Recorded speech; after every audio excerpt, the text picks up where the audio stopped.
politique à l'université Bar-Ilan de Tel Aviv. Et on démarre cette conversation, Ilan, avec l'un des événements du mois d'août en Israël, les prochaines primaires au sein du Likoud. 120 000 adhérents du parti de droite seront invités à voter le 10 août prochain pour déterminer la liste des députés qui brigueront un siège à la Knesset lors des élections législatives du 3 novembre. Les sondages accordent toujours pour le moment la première place au parti de Benjamin Netanyahou. Mais vous nous dites, Ilan Grexhammer, cet après-midi qu'il faut s'intéresser de plus près aux dynamiques qui traversent le Likoud. Oui, tout à fait. Le Likoud est sans aucune contestation possible le principal parti israélien, le premier parti israélien. Il le sera de toute façon lors des prochaines élections, c'est certain. On ne sait pas exactement combien de sièges il recevra à la Knesset.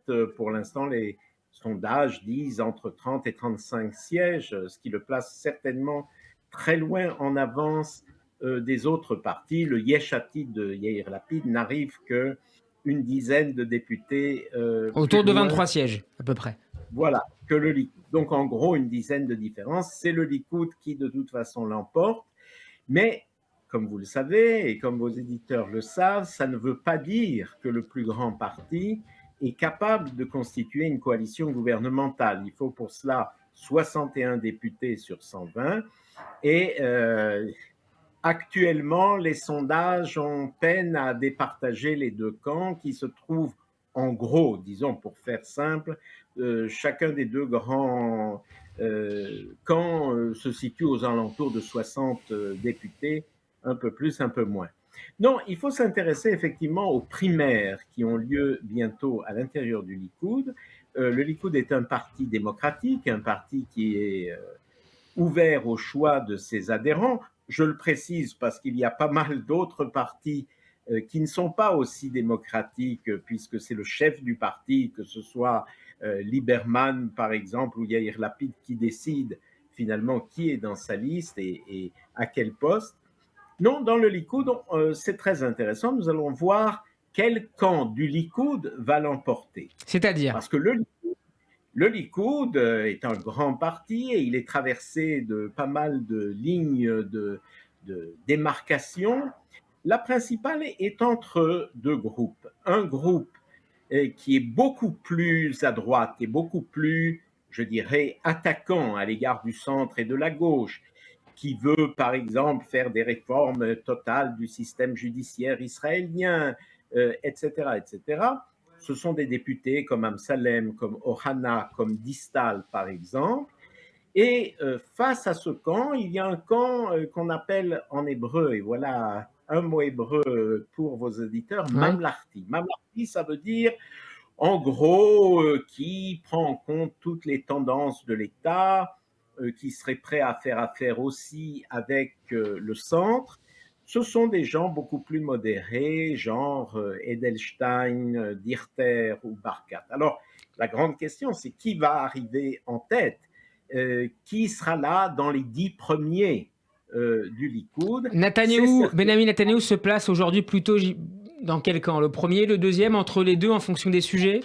Non, il est extrêmement prudent de ce côté-là parce que, évidemment, le dénominateur commun de tous les candidats du Likoud est le soutien à Binyamin Netanyahou. Si l'un d'entre eux osait dire je m'oppose à Netanyahou, je ne sais pas trop où il serait. Et on se souvient de la polémique autour de la médaille d'allégeance à Benjamin Netanyahou qui avait fait polémique il y a quelques semaines de cela.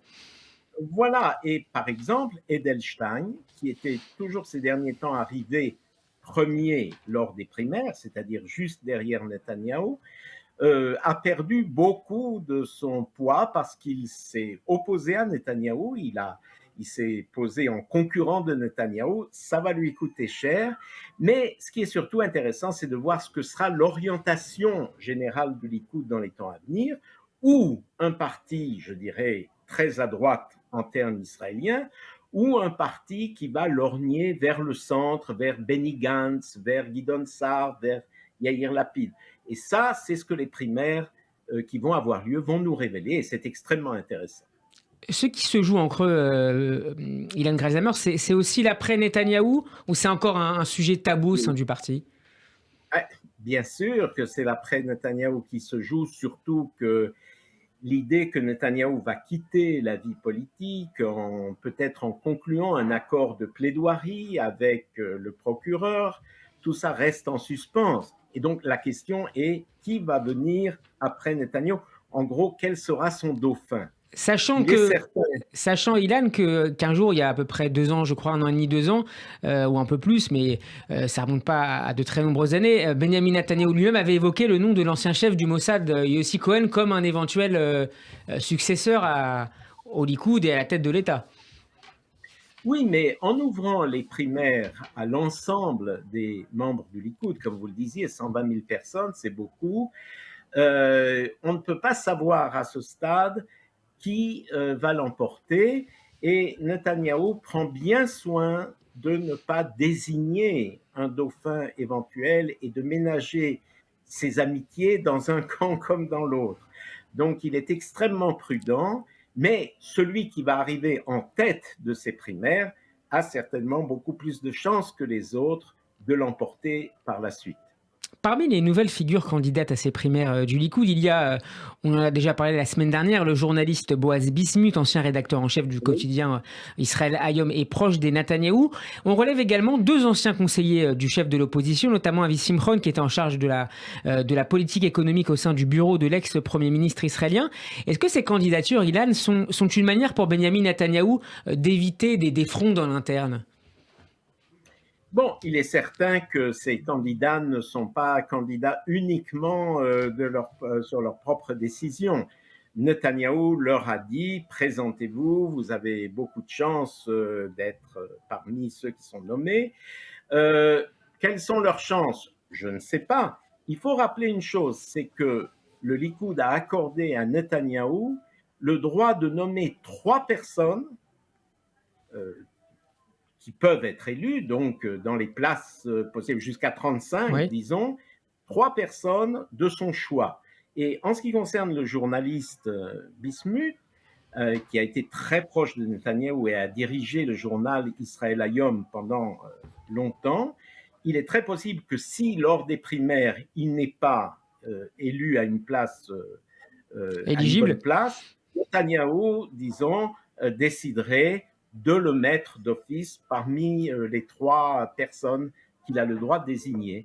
Oui, c'est un journaliste intelligent et qui est très proche des Netanyahou et à mon avis, il sera présent dans la prochaine Knesset. Autre sujet à la une en Israël, Ilan Greisamer, la réforme des transports publics portée en particulier par la ministre Merav Michaeli, une réforme qui est entrée en vigueur ce matin. Et dans une interview tout à l'heure, la ministre a assuré que cette réforme permettra de grandes économies pour les usagers de la route. Et en attendant, à vos yeux, c'est surtout le grand balagan qui règne depuis ce matin. Alors absolument, on parlait des primaires dans le Likoud. Je crois qu'aujourd'hui, le grand sujet d'intérêt de la grande majorité des Israéliens n'est pas euh, centré sur les prochaines élections, mais sur la réforme des transports publics. C'est une très grande réforme, hein. C'est pas quelque chose, disons, de marginal.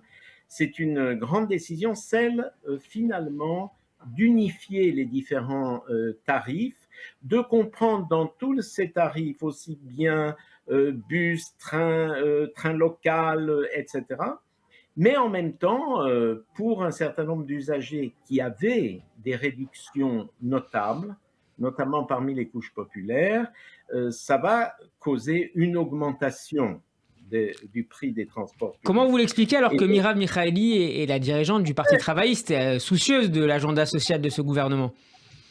oh, bon, alors ça consisterait à dire que les socialistes sont toujours les plus soucieux des couches populaires. Ce n'est pas le cas, en tout cas en Israël, puisque finalement la gauche en Israël est essentiellement soutenue par les couches les plus favorisées de la population. Qui vote pour le Meretz ou pour le Parti travailliste, c'est en gros la bourgeoisie de Tel Aviv et de la côte. Donc ça, les soucis sociaux, je ne sais pas. Elle dit que ça va être bon pour les couches populaires. Moi qui ai étudié cette réforme, je n'en suis pas sûr du tout. Mais surtout ce matin, rien ne fonctionnait, les appareils ne fonctionnaient pas et les gens sont très en colère de ce balagan, comme vous disiez. Un dernier petit mot, il nous reste une toute petite minute, Ilan. Un petit mot sur la nomination en Israël de la première femme au poste de secrétaire militaire du président de l'État. L'heureuse élue s'appelle Naama Rosengrimberg. Elle était jusque-là générale de brigade.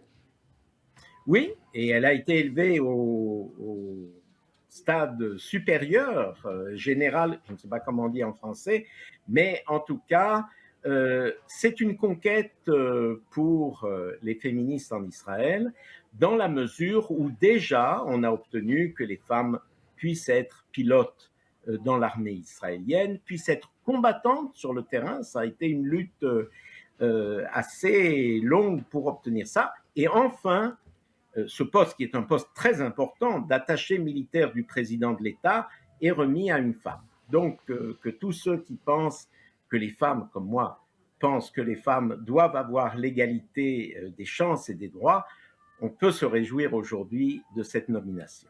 La semaine politique d'Ilan Grazamer à écouter en podcast sur radioj.fr. Merci beaucoup, Ilan, d'avoir été avec nous. Bonne semaine à vous. À bientôt.